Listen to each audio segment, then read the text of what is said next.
All right, ladies and gentlemen, let's cut through the noise. Exoborne is yet another entry in the extraction shooter genre, a space that, in my opinion, has become so bloated with half-baked ideas and early access placeholders that players barely blink anymore. But Exoborne might be doing some things differently, not just in their setting, but in their core mechanics. I want to break down how Exoborne plays, what makes it unique, and whether it has what it takes to stand out in a genre filled with mediocrity. Now, this video is sponsored by SharkMob, the developers of Exoborne, who have been communicating with me over the last year, asking questions, completing behind closed doors playtests, and taking and applying feedback to make this game possible. I watched this game go from an early pre-alpha build to where it is now, making progress every time we revisit it, and it's clear to me that these guys genuinely care about taking player and creator feedback. There were times where they sponsored not videos, but just wanted me to come in, give my thoughts, play the game, put a bunch of hours in, and let them know how we felt. I didn't even have to make a video. There was no promotion. They just cared about my opinion. If you guys want to check out the upcoming playtest, you can find out all of that information and more down in the description below. So Exoborne is the upcoming extraction shooter from SharkMob, a studio previously known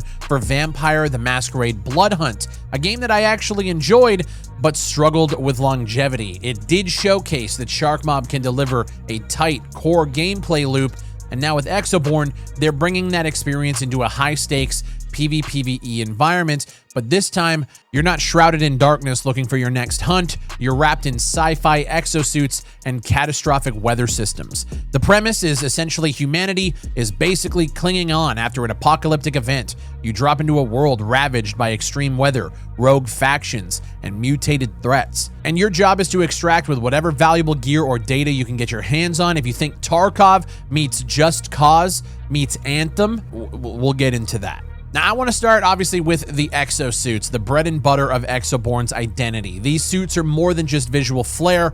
Each one comes with unique traversal tools and tactical gear, things like grappling hooks, shield generators, or deployable drones. You can swap and upgrade these tools between runs, essentially building a playstyle around verticality, aggression, or supporting your teammates. And they have a very in-depth modding system for these exosuits that allow you to tailor that gameplay style to whatever you want. And then as you level up these exosuits, it creates more value for your loadouts going into raids, which then leads to more maps that you can access because your loadouts are more expensive. So it's a way to kind of balance like new players coming in and kind of learning the ropes, playing with the early game exo rig customization. And then as you build that up, you start getting into higher risk maps that you just won't have access to. And so that's where all like the long-term veteran players can play with more risk, more rewards, more loot, and more PvP. The movement system here isn't just sliding and jumping. It feels a little bit more like Titanfall Light combined with the grappling hook of Just Cause and the parachuting and the flying around. You have momentum, you have height advantages, and creative escape routes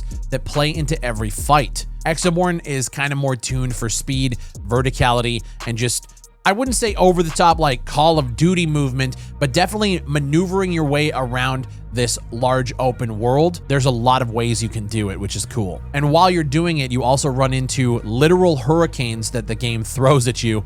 The game has dynamic weather, and it isn't just cosmetic, it changes the way that you need to play. Tornadoes that can rip through structures, pulling up explosive barrels and creating fire tornadoes, lightning strikes that can literally do this to you. Yeah, we jumped, smacked. And then sudden downpours can affect visibility and sound, and it brings in things like fog or dust storms.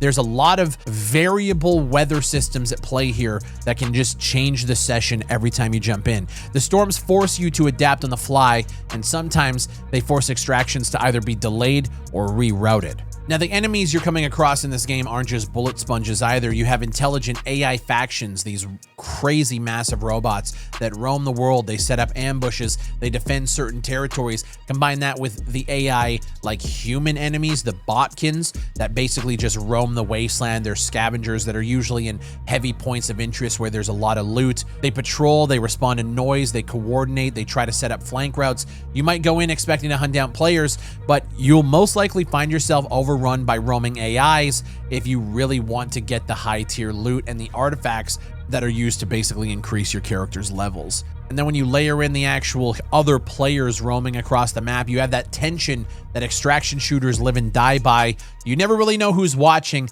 especially when you're calling in that evac and you're waiting for the dropship to come pick you up.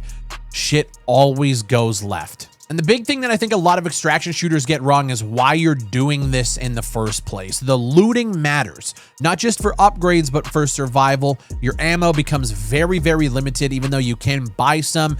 You run through it quickly in this game. Exosuit energy needs to be managed, and every tool has a cost benefit attached. If you want a shield drone, cool. That means less room for healing stims or extra mags. Extraction shooters have always been about risk reward. Exoborne adds another layer, tactical choice versus survivability. And all of these things work and all of these things feel good. And every time I play Exoborne, I can see that they're refining and fine-tuning these mechanics to make the game balance feel better. They're polishing the game. They're bringing in more cinematics for the storyline elements, so you actually have a reason and a story to follow for dropping it. All of that stuff is great. The big question is, how does Exoborne break through the noise in the extraction shooter genre to actually stand out, garner a player base, and focus on longevity? They have movement that, in my opinion, feels empowering. A lot of extraction games feel heavy, clunky, janky. Exoborne flips that by making traversal fun with grappling, climbing, ziplining. They have environmental chaos. Weather isn't just a gimmick, it's an actual mechanic. You're not just fighting other players, you're also sometimes fighting the map itself. They have strategic customization. When you compare to a game like Arena Breakout or Tarkov, which locks you into meta builds, Exoborne lets you experiment. You can kind of kit yourself for stealth, aggression, or support. And at least as of right now, there isn't like a meta loadout or the best way to play. Everybody has their own way to play, and all of them can be effective. But I don't want to pretend that this thing is flawless. Sharkmob's track record with Bloodhunt was hit or miss. Monetization is still up in the air, and I think Battlefield 2042 kind of ruined tornadoes for everybody, so I'm curious to see if the weather is going to be big enough of a selling point to bring people in. And a major thing that they have struggled with, although it has gotten better, it still needs a little bit of time in the oven, is their performance and optimization. The first time I played this game, it was unplayable. The last time I played this game, I was playing with Tacti, which is the gameplay you guys are seeing here.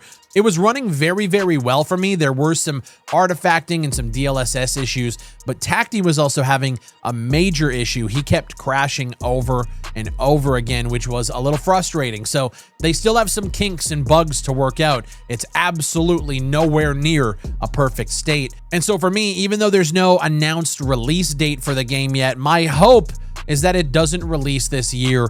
They keep it cooking in the oven, and then when it comes out, it'll be a much more polished experience. And I'll be honest, there's another reason why I don't want it to launch this year. And if you're fans of the channel, you know I am a huge fan of Arc Raiders. We saw what it did to Marathon. They were both compared at the exact same time, and Marathon, a AAA studio, Bungie, backed by Sony, one of the biggest fucking development studios in the world, they had to go back to the drawing board because everybody liked Arc Raiders a lot better than Marathon. Now, I'm in no way saying that Exoborne can be compared to Marathon. In my opinion, it's night and day difference. I would choose Exoborne 10 out of 10 times. But the problem is I don't think there's going to be an extraction shooter that launches this year that's going to go up against Arc Raiders and come out on top. And if they're looking at anybody in the space in terms of upcoming games that are going to, I would say, eat their lunch or be compared to from the gaming public, it's going to be Arc Raiders. They're both sci-fi third-person PvPvE extraction shooters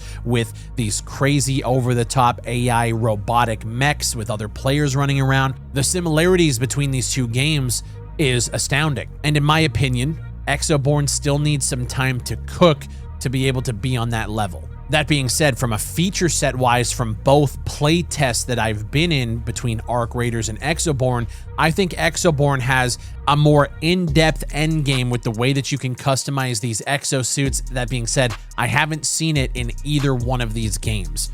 Just based on what I'm experiencing in the early and mid game, I think Exoborne is dealing with some pretty in-depth features that I've yet to see from Arc Raiders. All in all, I think Sharkmob has a pretty good track record of making really good games that struggle to find player bases, and I'm hoping that Exoborne isn't like that as well. I know how hard these guys have been working behind the scenes, and I'm curious to see what's going to happen when this game launches. Again, there is an upcoming playtest. You guys can try it out for yourself by clicking the link down below. I'm recording this video based on a closed beta test, behind closed doors creator test that's kind of leading up to the announcement of this second major playtest that you guys are all going to be able to be a part of.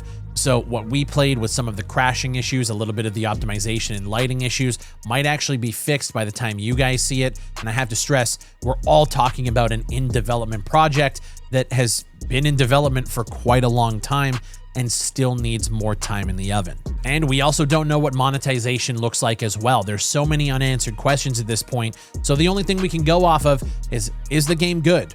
And the game is fun. It has a unique setting, and honestly, you could say it looks a lot like Off the Grid without the crypto elements, which is a positive thing as well. But as always, I want to know what you guys think down below. Are you interested in Exoborne? Do you care? I've covered the game in the past. If you guys are following along, let me know what you think about the progress they've made thus far.